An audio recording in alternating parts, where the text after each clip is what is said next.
Some stories are etched in shadow, whispered like forgotten nightmares. They twist through the fabric of ordinary life, leaving behind a trail of chilling questions. Today, we delve into one such story, a life lived on the razor's edge between cunning theft and cold-blooded murder. A life that ended not in a courtroom or a prison cell, but with a desperate, final attempt at escape.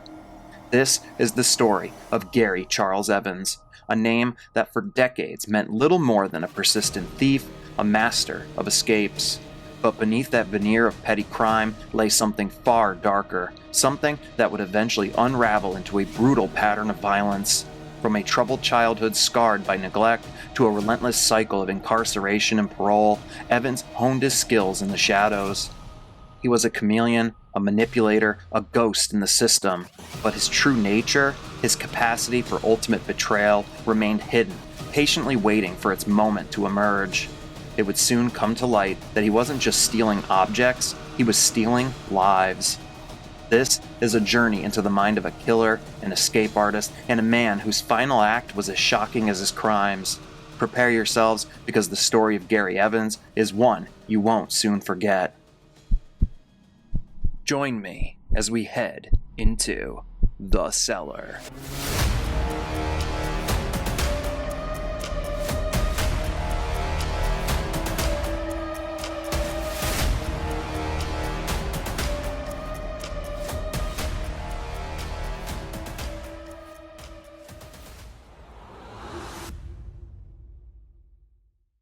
Gary Charles Evans was born on October 7, 1954 in Troy, New York, to Roy and Flora Mae Evans. For some context, Troy is a historic city in eastern New York. It's located on the eastern bank of the Hudson River and is part of the Capital District region, which also includes the nearby cities of Albany, the capital of New York State, and Schenectady. Gary Evans and his half-sister Robbie had a childhood marked by an unstable and often abusive home environment.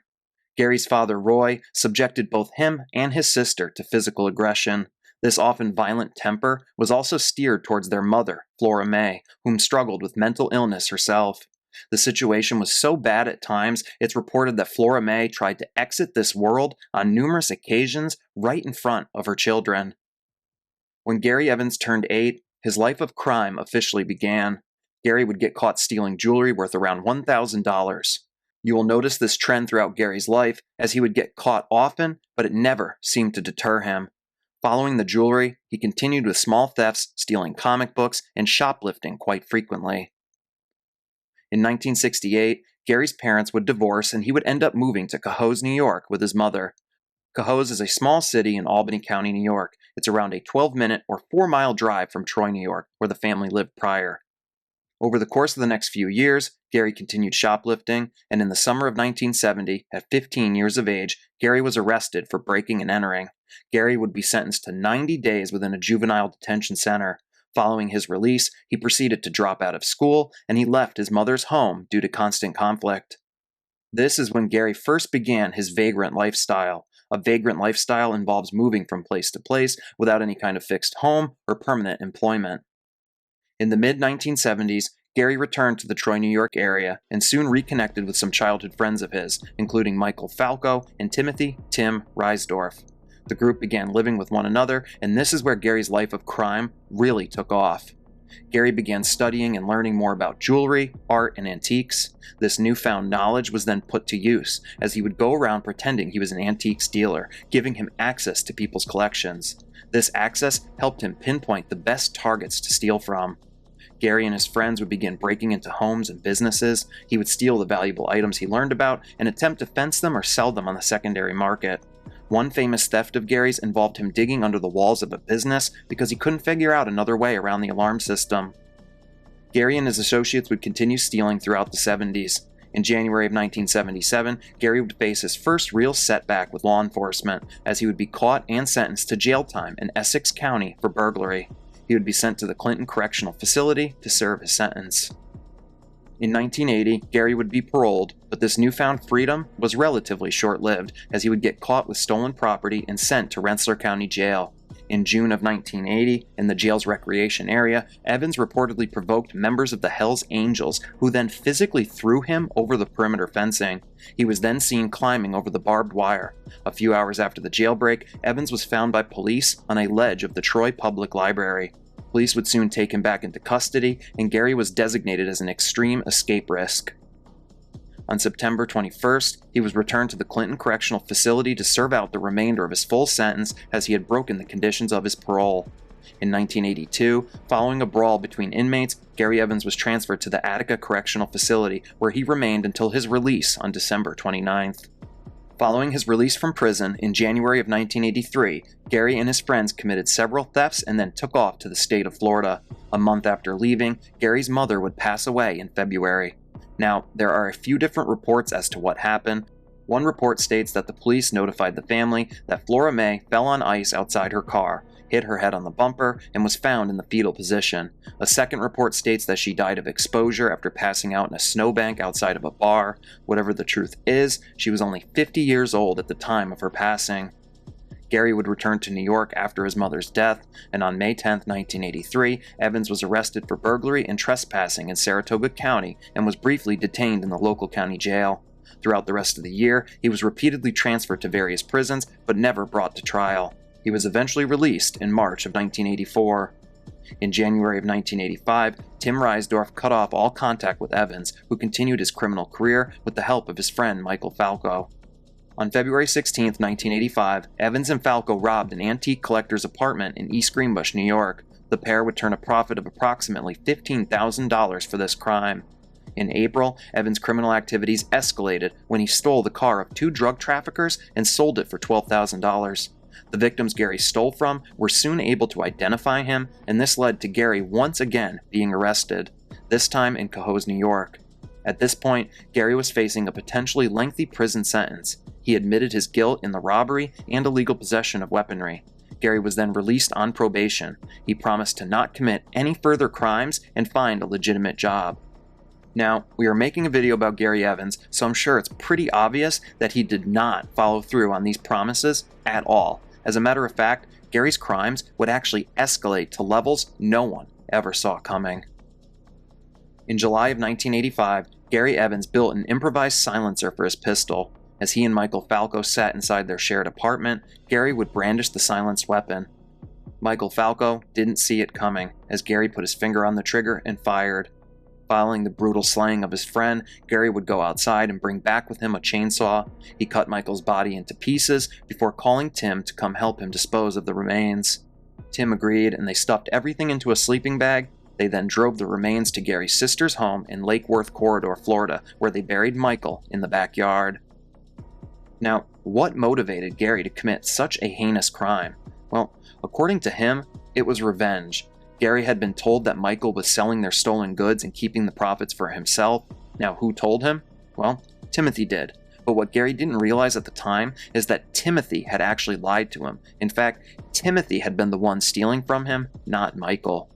All I can say is with friends like that, who needs enemies? The pair of friends remained in Florida for about 6 weeks before returning to New York once again.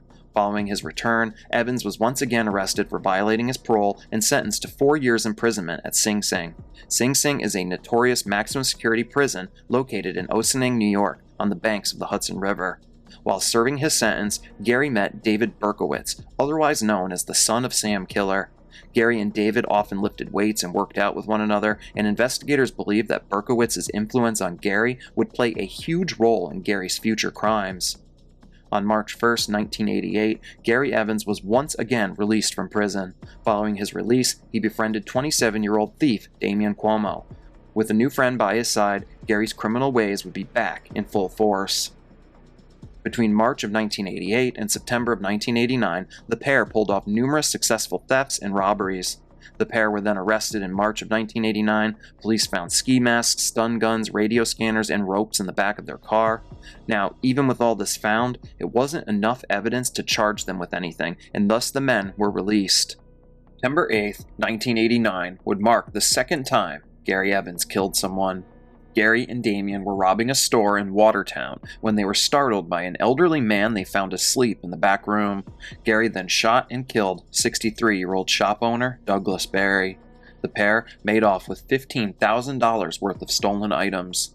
The police would investigate the crime, but no evidence was found linking the murder to Gary or Damon. Following the crime, Gary began to fear that Damon Cuomo might snitch on him. According to Evans, Damon wasn't doing well following the death of the shopkeeper in Watertown. Damon began telling Gary that he might turn himself in, and Gary, not wanting to ever go back to prison, was compelled to do something about his friend. Evans would shoot Damon in cold blood before he once again moved back to Florida. After several weeks in Florida, Gary made the decision to head west to California. While on the West Coast, he came across a female acquaintance he had known for 15 years. Not long after, Gary was arrested, yet again, for threatening the woman and her husband. The police would offer Gary the opportunity to leave the state in exchange for no charges being pressed against him. Gary Evans swiftly took this proposal and made his way back to New York. On October 17, 1991, Gary Evans killed again. This time, it was a 36-year-old second-hand shop owner named Gregory Jobin. Following the murder, he stole several items and sold them off and turned a $60,000 profit. Gary would get rid of the murder weapon by burying it in the Albany Rural Cemetery in Menands. While at the cemetery, he also dismantled a 500-kilogram marble tombstone. And you guessed it, he sold off the tombstone as well. Following this most recent murder, Evans chose to take a break from his criminal career. Over the next several years, he got a job and worked as a day laborer, only occasionally committing petty thefts here and there. In early 1993, Evans stole once again, this time cufflinks that were worth $1,500, and he later broke into the Norman Williams Library in Woodstock, Vermont, where he stole a valuable book titled The Birds of America. The following year, in January of 1994, Gary Evans was arrested for stealing and selling a marble tombstone. He would serve a month-long sentence at the Albany County Jail. After Gary was once again released from police custody, he did what he's done many times before. He moved away from New York, this time to the nearby state of Vermont. There, he lived a survivalist lifestyle, sleeping and living out of a tent. At this point, Gary was living a quiet life, but a past crime would soon come back to haunt him. Remember the book, The Birds of America, he stole the prior year? Well, over time, Gary continued to try and find a buyer. As he did, the police, with the help of informants, tracked Gary Evans down. They then threatened Gary with life imprisonment, but Gary agreed to return the book to them for a lesser sentencing. He would end up getting 24 months in a prison in Vermont.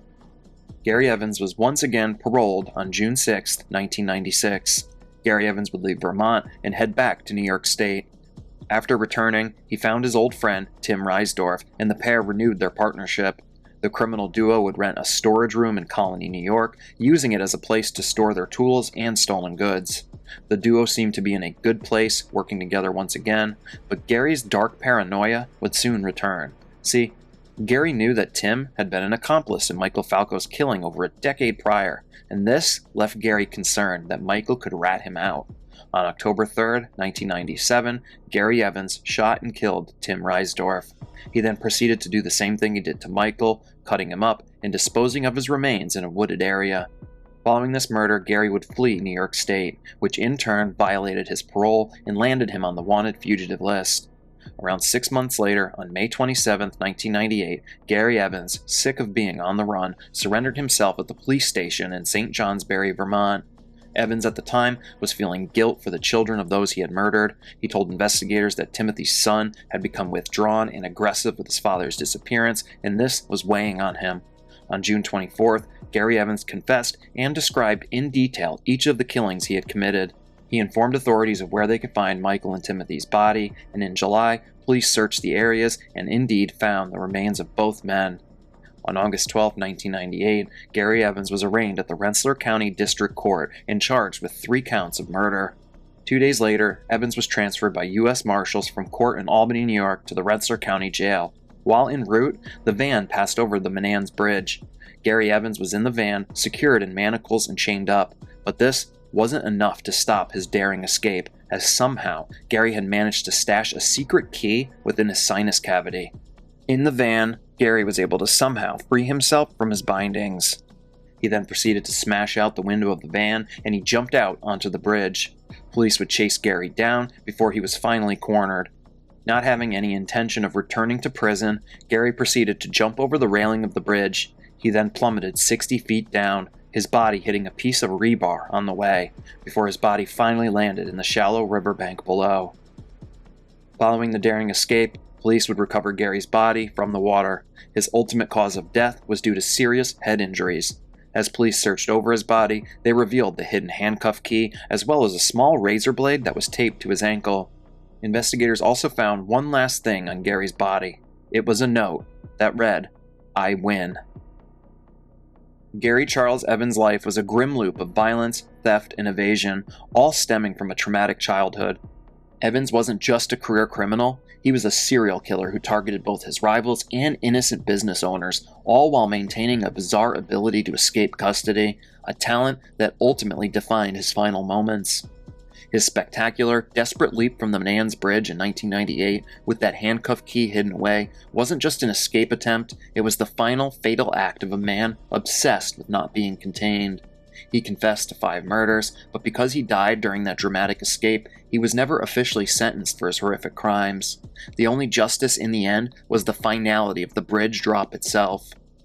Let me know in the comment section below what you found most shocking about the life and death of Gary Evans. Thank you all for watching. This is not an AI channel. I do all the work here myself, and I would love if you subscribed, hit the like button, and left a comment down below. Also, I want to send a big thank you to all my Cellar Dweller channel members. Your support is immensely appreciated. And with that said, please consider checking out another one of my many videos, and I will see you all next time when we head back into the cellar.